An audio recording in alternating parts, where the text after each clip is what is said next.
Oke, welcome back. Assalamualaikum warahmatullahi wabarakatuh. Selamat sore dan salam sejahtera bagi kita semua.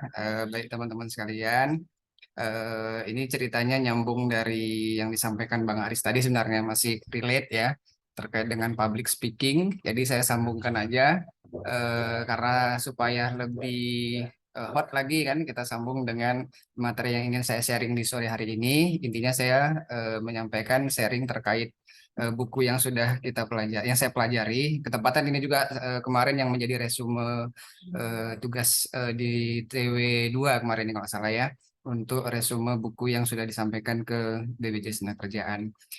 Baik teman-teman sekalian, ini saya mengambil sebuah buku yang berjudul Sukses Menjalin Relasi. Ini sudah edisi berbahasa Indonesia ya. Kalau di bahasa Inggrisnya sebenarnya ini kan buku ini ditulis oleh Dale Carnegie, itu sudah berbahasa Inggris ya.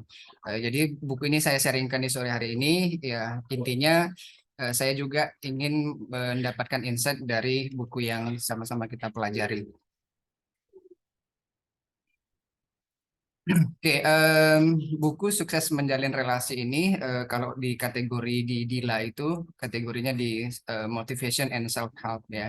Jadi buku ini ditulis ataupun terbit di 2015, walaupun sih kalau dari Dale Carnegie-nya sendiri kan sudah wafat sebenarnya, tapi buku ini masih ada ya, ataupun sudah edisi berbahasa Indonesianya, menjelaskan mengenai cara menumbuhkan kekuatan karakter ya. Jadi di buku ini ditulis oleh Dale Carnegie and Associate Incorporation.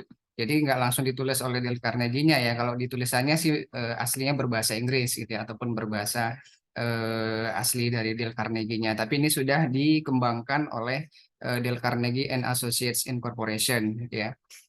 Buku ini diterbitkan pertama kali di tahun 2015 oleh Gramedia Pustaka Utama dari buku aslinya yang berjudul How to Have Rewarding Relationship, Win Trust and Influence People, ataupun bahasa kerennya itu bagaimana membangun hubungan, memenangkan kepercayaan dan meyakinkan orang lain. Dari Dale Carnegie adalah seorang perintis yang sekarang biasa disebut sebagai gerakan potensial manusia ya. Eh, Pelajaran dan tulisannya juga telah membantu banyak orang di seluruh dunia untuk menjadi individu yang percaya diri, berkepribadian dan berpengaruh ya, karena memang kebanyakan dari bukunya ini lebih mengarah ke public speaking. Untuk siapa buku ini? Ya tentu saja yang saya sharingkan di sore hari ini tentu untuk kita semua. Ya mudah-mudahan ini menjadi bermanfaat untuk teman-teman juga yang mendengarkan, termasuk saya juga yang menyampaikan. Jadi buku ini untuk siapapun yang ingin belajar menumbuhkan karakter diri ke arah yang lebih baik, dan siapapun yang ingin menjadi pribadi yang magnetis. Ya magnetis artinya bisa menarik perhatian, kemudian juga bisa memiliki banyak teman, karena kita di sini sukses menjalin relasi. Kemudian untuk siapapun yang optimis dan berhati besar. Apa yang dibahas dalam buku ini ya tentu secara garis besar ya, buku ini membahas tentang cara menumbuhkan kekuatan karakter dalam menjalin relasi.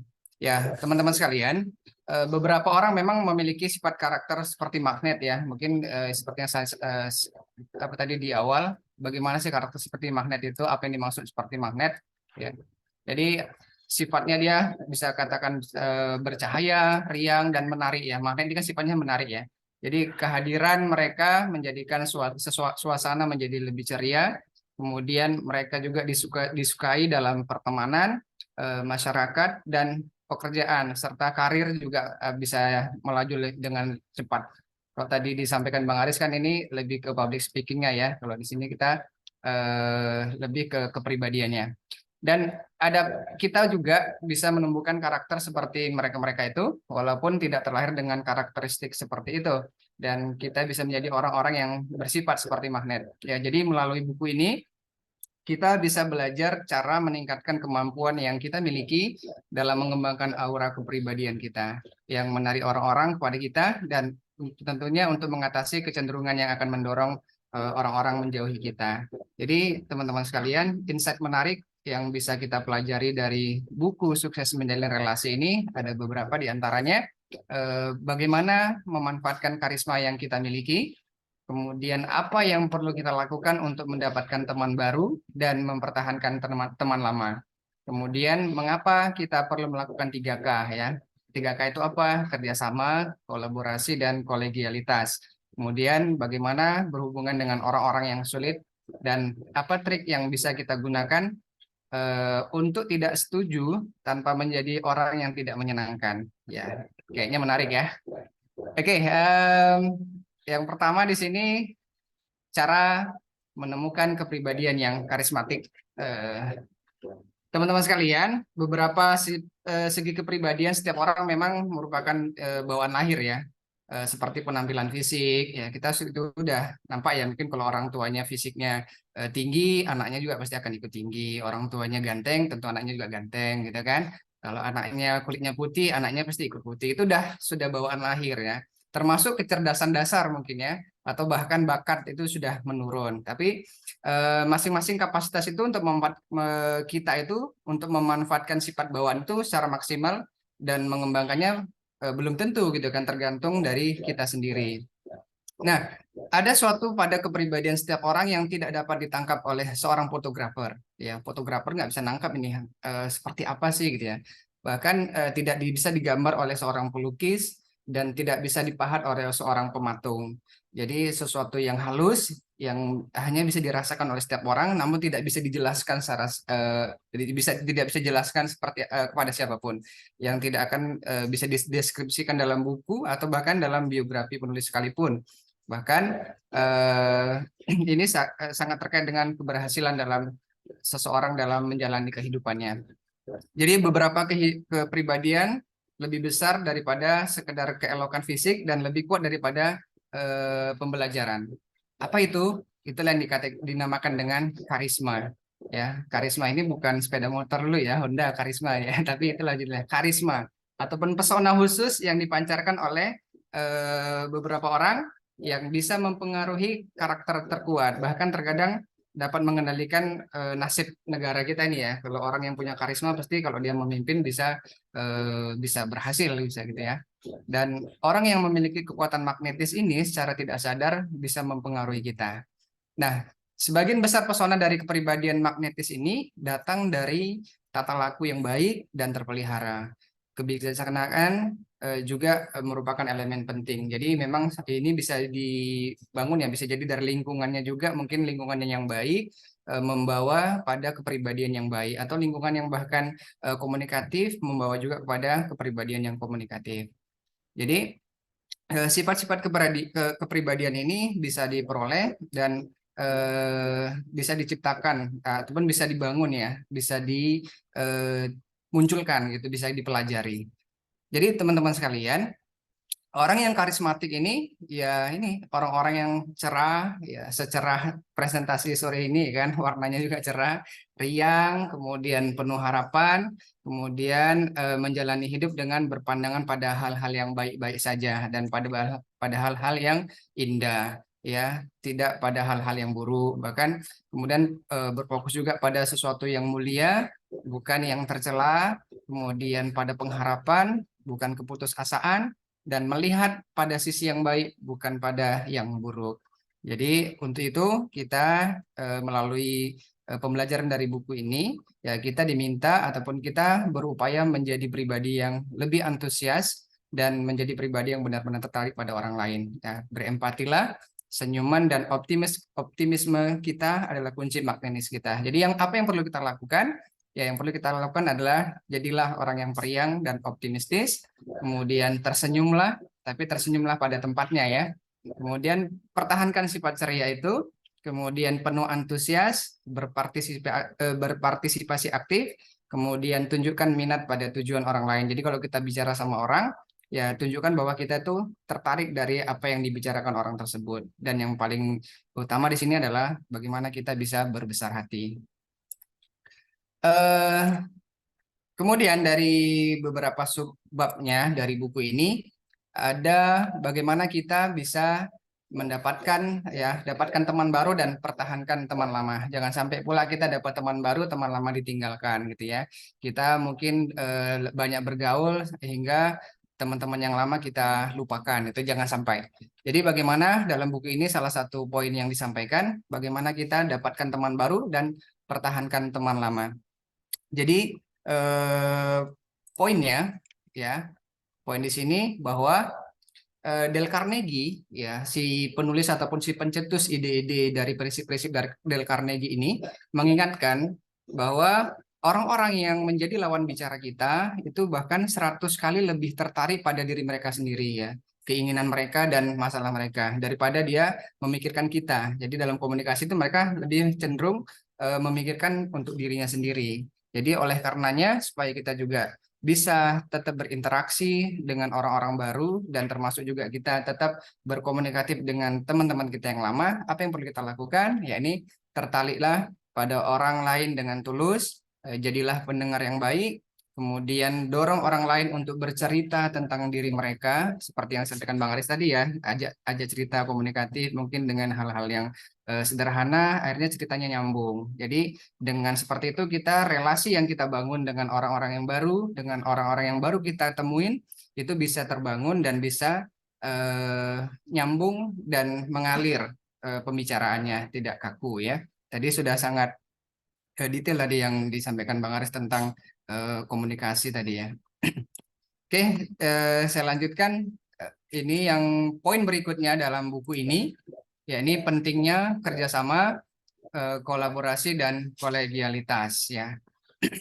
Nah, untuk mendapatkan semangat kerjasama, kolaborasi dan kolegialitas dari orang-orang yang berinteraksi dengan kita, ya apa yang perlu kita katakan kepada orang tersebut? Ya, bisa kita katakan, saya butuh bantuan Anda, saya butuh bantuan Anda, saya butuh bantuan Anda. Ataupun kita tanya juga, bagaimana menurut Anda? Nah, ataupun bisa kita ajak komunikasi dengan, yuk kita coba saran Anda, kita ikutin, kita coba dulu apa-apa yang menjadi masukan Anda. Seperti itu. Jadi ini supaya membangun kolaborasi, kerjasama, dan kolegialitas.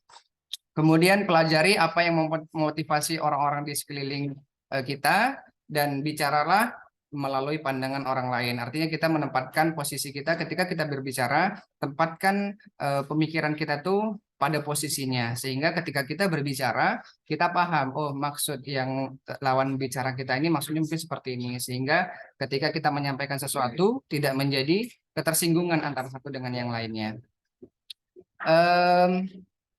Kolaborasi merangsang pikiran kita sendiri ya. Kolaborasi ini juga memperkuat antusiasme dan upaya kolaboratif menghasilkan pemikiran baru yang tidak dapat tumbuh dengan sendirinya. Sifat terpenting seseorang sesungguhnya bukan kemampuan untuk mengeksekusi, bukan mentalitas tinggi, bukan kebaikan, keberanian ataupun selera humornya, walaupun tiap-tiap sifat itu sangat penting ya.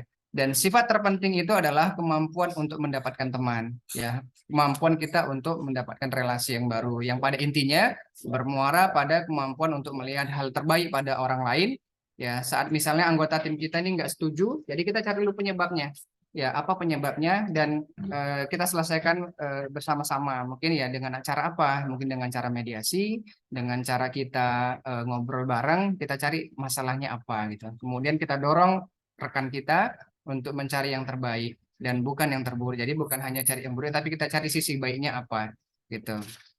Nah, ada satu quotes dari Dale Carnegie di sini ya, bahwa saat tadi hilang. Ya, saat menghadapi orang lain ingatlah bahwa kita tidak sedang berhubungan dengan makhluk yang berdasarkan logika, melainkan makhluk yang dipenuhi emosi.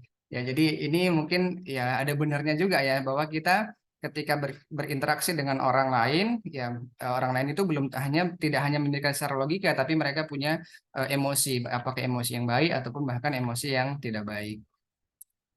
Kemudian apalagi di subbab berikutnya yang dibahas dalam buku ini, ya bagaimana cara berhubungan dengan orang-orang yang sulit. Berhubungan yang dimaksud sini bukan tanda kutip ya, artinya bagaimana kita berinteraksi dengan orang-orang yang sulit, sulit dalam arti apa? Mungkin ya ketika diajak ngobrol nggak nyambung, ataupun bahkan kalau kita berinteraksi maunya marah mulu, atau maunya hanya kemauan dia sendiri saja gitu. Pokoknya maunya dia semua deh gitu. Sulit kita untuk berkomunikasi dengan orang-orang yang seperti itu. Mungkin kita pernah jumpain orang-orang yang sulit diajak komunikasi ya. Jadi ingatlah bahwa kemungkinan besar kita harus bekerja dengan orang-orang yang sulit ya. Walaupun ya mudah-mudahan sih kita tidak mengalami ini ya. Ya sejauh ini sih memang belum pernah kita ketemu, saya pribadi belum pernah sih ketemu dengan orang-orang yang sulit diajak komunikasi, sulit diajak diskusi ya. Selalu masih ada jalan untuk mendapatkan apa berkomunikasi dengan orang-orang yang bahkan yang kita temui sejauh ini, yang saya temui secara pribadi itu banyak yang baik-baiknya. Jadi cara untuk mempertahankan citra diri kita dalam situasi apapun adalah bersikap jujur, kemudian berkata yang sebenarnya, dan ambil tanggung jawab. Ya, kemudian di samping itu datanglah kita dalam kondisi siap dan berinisiatiflah. Nah, ini kata-kata kuncinya ya, berinisiatiflah untuk memberikan hal yang sudah kita persiapkan. Jadi perlu adanya inisiatif, jangan menunggu ataupun jangan kita nunggu arahan ataupun nunggu diminta gitu, tapi inisiatif lah. Kemudian saat kita dikritik atau ditanya, identifikasi terlebih dahulu hal positif apa yang terkandung dalam pertanyaan itu ya. Jangan buru-buru kita langsung ngejudge. Oh ini dikritik, kita langsung defense ya. Tapi kita pahami dulu, kita identifikasi dulu hal-hal positif apa sih yang dimaksud oleh si pengkritik tersebut gitu ya, ataupun dia ditanya gitu ya. Jadi kita mulai jawaban kita dengan hal yang positif, baru kita mulai tanggapan kritik tersebut. Ya, kemudian buatlah orang lain senang melakukan hal yang kita sarankan. Ya, dari di sini ada tips ya bagaimana kita berhubungan dengan orang-orang yang sulit ya, gaya komunikasi apa yang perlu kita pakai. Mungkin ini bisa menjadi tips dan kita bisa coba sama-sama. Yang perlu dilakukan ketika kita ketemu dengan orang-orang yang sulit, yang pertama perlu kita ambil jeda dulu ya. Pertama hitung dulu sampai 10. Dua dalam hati aja ya kan. Sebelum kita ngomong, relax dulu. Jangan pula kita gara-gara udah menggebu-gebu kita emosi, akhirnya yang kita sampaikan jadi emosi, akhirnya nggak ketemu ini, nggak nyambung komunikasinya ya, sehingga relasi itu nggak terbangun gitu. Kemudian apa yang setelah kita relax, berhenti sejenak, ambil nafas mungkin, ataupun kita setelah hitung dalam hati saja, jangan hitung pula 1 2 3 4 5 sampai 10. Orang mungkin ngapain pula kau gitu kan, malah dia bertanya ngapain pula ngitung-ngitung depan saya gitu. Tapi ini cukup dalam hati saja ya. Sebelum kita berbicara, tarik nafas ataupun kita merenung sejenak untuk merilekskan diri. Kemudian setelah kita ambil jeda waktu, baru mulailah kita berbicara dengan tenang. Kemudian kita pertahankan bahasa tubuh yang terbuka. Terbuka dalam arti ini kita tetap berinteraksi ya, seperti mempertahankan kontak mata dengan halus. Artinya kontak mata pun dengan pola kita melotot di depan dia. Ya kalau melotot jadi nggak nyambung nanti pembicaranya, dan relasi nggak bisa terbentuk di situ. Kemudian tersenyumlah pada saat yang tepat dan pertahankan jarak yang pantas ya. Jarak yang pantas ini ketika berkomunikasi jangan pula terlalu dekat ya. Orang kalau udah sulit diajak komunikasi, kemudian jarak pula kita terlalu jauh ataupun bahkan terlalu dekat, ini akan membuat risih orang ataupun orang yang kita ajak interaksi. Kemudian apalagi berikutnya tips yang diberikan, pertahankan postur yang memperhatikan nih. Ini ada tipe nih postur ya, postur yang memperhatikan. Kemudian sedikit condong ke depan ya. Kemudian jangan menginterupsi. Nah, inilah ada beberapa tips yang mungkin bisa kita pakai ketika kita berhadapan dengan orang-orang yang sulit diajak komunikasi ataupun sulit diajak untuk membangun suatu relasi. Ketika ini biasanya ketemu dengan orang-orang yang baru. Oke. Next, ini yang dalam buku ini apa-apa lagi yang dibahas, ya ini ada tips tetap menjadi orang yang menyenangkan meskipun dalam sebuah interaksi kita ini nggak setuju ya. Mungkin ya tetap bagaimana kita tetap menjadi orang yang menyenangkan walaupun di situasi tersebut kita itu sebenarnya nggak setuju gitu ya.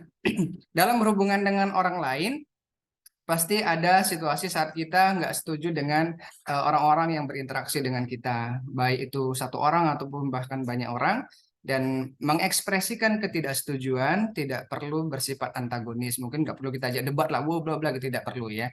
Ini tipsnya, memang walaupun yang sering kejadian di saya sendiri aja pun kadang nggak bisa menahan emosi, ya ujung-ujungnya belak-belakan gitu kan. Akhirnya tapi dengan mengetahui buku ini ya, ini mungkin bisa sama-sama kita praktekkan ya, mungkin kita sama-sama kita pelajari. Nah, ternyata tipsnya itu jangan terlalu antagonis ketika mengekspresikan sebuah ketidaksetujuan. Mungkin pelan-pelan tadi kita ambil sisi positifnya dulu tadi ya. Kemudian kebijaksanaan, toleransi dan sikap memahami akan memungkinkan kita merasa tidak setuju tanpa menjadi orang yang tidak menyenangkan ya. Tadi mungkin lebih kita oh udahlah toleran aja lah atau bahkan kita coba memahami situasinya. Kemudian mengekspresikan ketidaksetujuan itu memang hal yang penting ya. Bila semua orang setuju pada setiap saat, ya kemajuan kita akan sedikit. Ya, kalau semua setuju, oh ya setuju, setuju, setuju, tidak ada perbaikan di situ. Tapi memang dalam komunikasi, dalam membangun relasi, pasti ada ketidaksetujuan dan kita butuh kritik dan saran dari orang-orang yang kita ajak relasi. Jadi kita pisahkan dulu apa yang kita setujui dan apa yang tidak kita setujui. Kemudian sehingga kita bisa mengarahkan pendapat kita dalam area perbedaan pendapat ya, bukan pada seluruh situasi tapi kita bisa memisahkan oh ketika ini yang tidak cocok bagaimana nanti kita berinteraksinya. Jadi tujuan ketidaksetujuan ini sebenarnya meminta perhatian pihak lawan ya ataupun pihak lawan bicara kita terhadap pendekatan lain ya, mungkin dalam situasi pada kita diskusi ya, mungkin dengan adanya kritik dan saran ataupun masukan ini menjadi adanya interaksi di situ ya. Untuk mencapai tujuan ini, kita harus membuat orang lain mengikuti jalan pikiran kita. Jadi apa yang ingin kita sampaikan, bagaimana dia ikut apa yang kita inginkan gitu. Kemudian jangan pernah membiarkan kualitas sebuah diskusi menurun menjadi konflik pribadi. Ya, jadi menurun menjadi konflik pribadi jangan sampai lah. Diskusi tetap diskusi, jangan sampai pula misalnya diskusi kita tentang kerja, baper dibawa menjadi masalah pribadi, itu yang nggak boleh ya. Masalah kita harus profesional dalam hal mungkin dalam pekerjaan ya, kita bicara pekerjaan, dalam hal kepribadian yaitu lain cerita, tidak boleh kita bawa atau campur adukan dalam situasi pekerjaan. Kemudian kita perlu menspesifikkan ide yang tidak kita setujui dan bagaimana kita mendiskusikan ide-ide tersebut. Ya, jangan membiarkan proses ini proses itu tadi maksudnya lawan bicara kita gara-gara kita nggak setuju akhirnya kita biarkan, jangan sampai. Kita harus perlu antisipasi bagaimana pembicaraannya ataupun diskusinya tetap berlanjut. Jadi ingatlah bahwa kita dan orang lawan bicara kita ataupun yang kita ajak interaksi ataupun relasi yang ingin kita bangun tadi mungkin harus bekerja sama dalam jangka waktu yang panjang. Jadi ingat ketika kita bertemu dengan seseorang, kita bukan niatnya bertemu hanya hari itu saja, tapi sebenarnya ketika kita berinteraksi bisa jadi suatu saat kita ketemu lagi sama dia dan dia. Ya, ketemu lagi dengan dia dan dia gitu, walaupun di situasi yang berbeda gitu ya.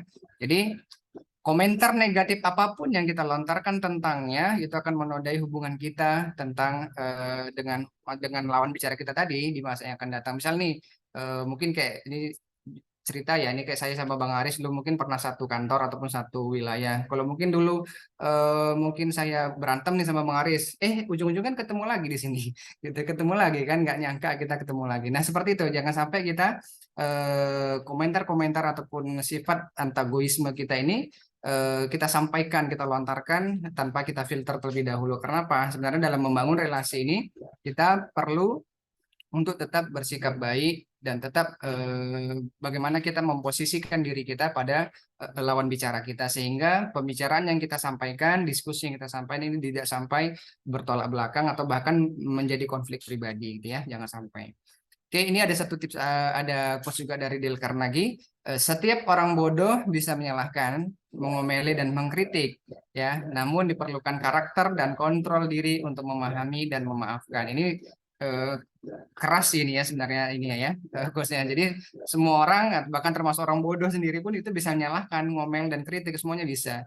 Tapi kembali lagi ke kita. Kita perlu karakter dan kontrol diri untuk memahami dan memaafkan. Jadi apa yang perlu, mungkin di sini ada gambar-gambar ya. Mungkin kita perlu sebentar sejenak slow down, mungkin tenang dulu, kemudian keep calm ya. Be positive, take it easy ya. Kemudian enjoy life ya, breathe. Di sini berarti kita ya sejenak tarik napas lah gitu, relax. Dan bila perlu dilakukan mediasi ya, meditate ya, mediasi dan jangan lupa keep smiling ya, tetaplah tersenyum dalam kondisi apapun, dalam situasi apapun.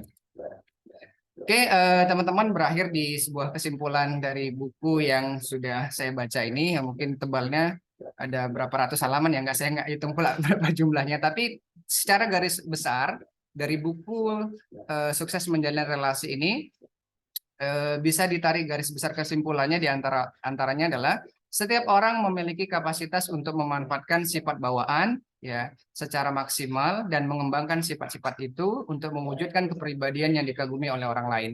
Ya, mungkin tadi sifatnya yang humble, mungkin yang sifatnya dermawan, ataupun yang sifatnya apa itu banyak itu. Sebenarnya itu kan sudah bawaan lahir ya, sudah ada bawaan, tapi itu bisa kita kembangkan lagi bagaimana kita bisa berinteraksi dengan orang lain. Kemudian, sebagian besar pesona dari kepribadian yang magnetis datang dari tata laku yang baik dan terpelihara. Ya, kalau kita ketemu orang pasti kalau kita berbicara sama orang yang baik pasti kan enak ya, nyambung. Kita pengen ketemu lagi, pengen ketemu lagi. Yang bicaranya baik pasti pengen lagi dan pengen mendengar. Tapi beda halnya ketika kita ketemu dengan orang yang jutek gitu ya. Kayaknya pun mau ketemu bakal dia males lah gitu kan. Tapi ketika kita ketemu sama orang-orang yang mungkin enak pembicaraannya, kita pasti pengen lagi dan pengen lagi seperti itu. Kemudian berfokuslah pada kekuatan seseorang, ya artinya ini kita memposisikan diri kita pada orang yang kita ajak lawan bicara, ya tidak memikirkan diri sendiri ya, tidak ego dengan diri kita, tapi kita fokus pada kekuatan seseorang yang kita ajak bicara, ataupun yang kita ajak interaksi, ataupun yang kita bangun relasi tersebut, dan tegaskan kekuatan itu dengan komentar-komentar yang membangun. Ya, komentar-komentar sini, oh mungkin Bapak ini bagus sekali ya, mantap ya.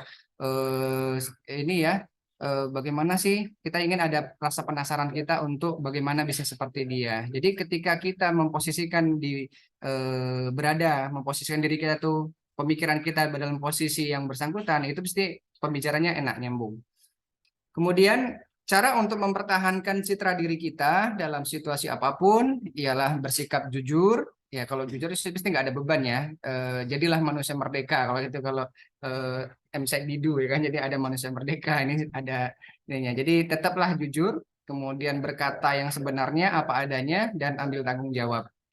Kemudian jangan pernah membiarkan kualitas sebuah diskusi menurun menjadi konflik pribadi. Ini yang saya sampaikan tadi. Jangan sampai kita dalam hal diskusi yang tujuannya memang untuk membangun, jangan sampai pula kita baper dan bahkan menjadi konflik pribadi. Ini yang jangan sampai ya. Jadi itu teman-teman sekalian dari kesimpulan buku tentang sukses membangun relasi ini.